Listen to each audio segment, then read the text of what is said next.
असं ठरलं. काही असू द्या, मराठा समाजाला पुन्हा एकदा सांगतो, तुम्ही टेन्शनच घेऊ नका. मी याच्यात मुळाजाळात जाणार आहे. तुमच्यासाठी सगळी घाण, तुमचे पुढे लेकरं आहेत, नातू आहेत, हे सुखा समाधानानं असल्या टेन्शन पासून मुक्त झाले पाहिजे, असल्या नीच अवलादी संपल्या पाहिजे. ते काम मी करतो. फक्त तुम्ही शांत. तो बीडचा कोण कांचन नावाचा माणूस आहे, तो धनंजय मुंडेचा कार्यकर्ता आहे किंवा पीए.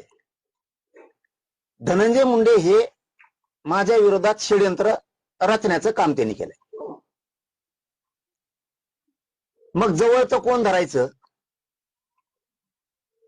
तर मग हाय का कोणी शोधायला सुरुवात केली असेल किंवा यांची पहिलीच ओळख असत,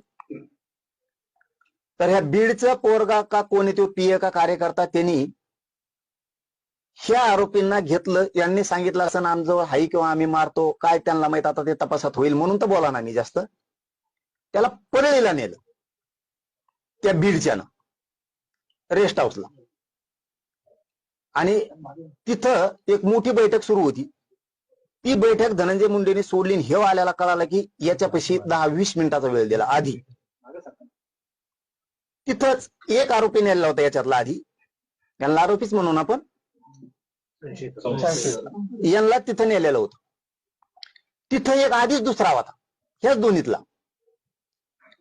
तो बाहेर आल्यावर तो म्हणला आता शोधावं लागेल काय आहे काय नाही. धनंजय मुंडे संग चर्चा करून बाहेर आल्याला शिव म्हणला आता शोधावं लागेल. तेवढ्यात तो म्हणला माझ्याजवळ हायलय मोठ, मी लागन ते देतो. मग यांची तिथं इकडं आल्यावर 2 कोटीत का काय त्यांचं ते ठरलं, आणि 50 लाख एक्स्ट्रा, म्हणजे असं 2.5 कोटीत त्यांचं ठरलं. याच्या आधी त्यांनी 5 ते 6 करोड रुपये नाशिलेले असे. तो आला आणि त्यांनी सांगितलं, मग यांचं सुरू झालंय हे घातपाताचं. मग नंतर तर ह्यो आरोपी, त्याच्यानंतर त्यांनी ती चळवळ सुरू केली. धनंजय मुंडे यांना प्रत्यक्ष तिथं भेटलेला आहे, आणि धनंजय मुंडेने हे करायचं सांगितलेलं या 2 आरोपीला माहिती.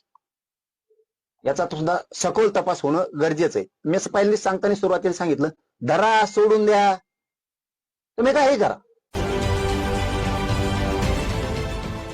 देश विदेशातील प्रत्येक घडामोडींचे लाईव्ह अपडेट मिळवण्यासाठी आता साम टीव्हीच्या सर्व सोशल मीडिया प्लॅटफॉर्मला लाईक, फॉलो आणि सबस्क्राईब करा.